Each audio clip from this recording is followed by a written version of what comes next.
पापहर्तारं दातारं सर्वसम्पदं लोकाभिरामं श्रीरामं भूयो भूयो नमाम्यहम्।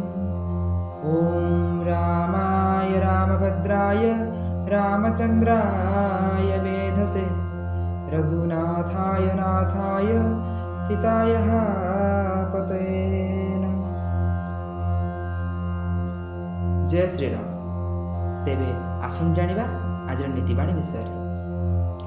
बलवान अपि शक्तौ असौ धनवान अपि निर्धन श्रुतवान अपि मूर्खसौ जधर्म विच्युत जन। अर्थात विद्वान मानक मतरे जो मनुष्य निजर कर्तव्य निजर धर्म को विमुख होई कार्य करे से जेते धनवान होना कहीं निर्धन सदृश, से जेते ज्ञानी हेले मध्य मूर्ख रूप में विवेचित हुए, जेते बलशाली हेले मध्य निर्बल सदृश। तेणु हे मोर श्रोताबंधु, आमे समस्ते निजे निजर कर्तव्य एवं धर्म को चिन्हिबा, धर्म को जानी कर्तव्य अनुसार कार्य करि चलिले आमर जन्म सार्थक हो जिवो। आमे बलशाली एवं धनशाली रे परिगणित हवा, ज्ञानी रूप में विवेचित हवा। तेबे आसन जानिबा कर्तव्य और धर्म।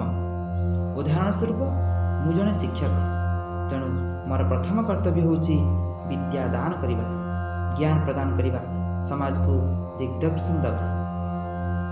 मु जने पुओ, तेणु मोर पुत्र धर्म अनुजाई बापा माँ प्रति मोर कर्तव्य सेमानकर सेवा शुश्रूषा करिबा, सेमानकर जत्न नेबा। एई भली भाबरे मु जने मनीष, मोर मानविकता धर्म मनुष्यत्व मोर कर्तव्य इत्यादि करि पारिले निश्चित भाव आमर जन्म सफल हे। तेणु शास्त्र कहे धर्म ठारू बड़ बल नहीं, पुण्य ठारू बड़ धन नहीं, एवं कर्तव्य ज्ञान ठारू बड़ ज्ञान नहीं। तेणु आमे समस्ते धर्म रूपक बलर अधिकारी हेबा, पुण्य रूपक धनर अधिकारी हेबा एवं कर्तव्य परायण ज्ञान रे ज्ञानी हेबा। तेबे आज तो एतिकी आज अनुचिंता। कौन सी जादू बल स्वप्न पूरण हुए, स्वप्न पूरण हवा हेले कठिन परिश्रम लोड़ा। सत कथा आज्ञा, समस्त किसी ना किसी स्वप्न थाए, से स्वप्न जादू बल पूरण हेनी। स्वप्न पूरण हवा हेले आमको परिश्रम करा पड़ो, आमको उद्यम करा पड़ो। तेणु आम उद्यम करवा, देखिए निश्चित आम स्वप्न साकार हे।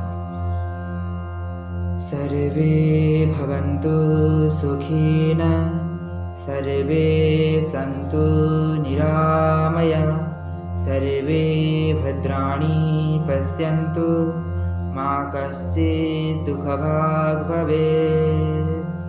ॐ शान्ति शान्ति शान्तिः। जय जगन्नाथ।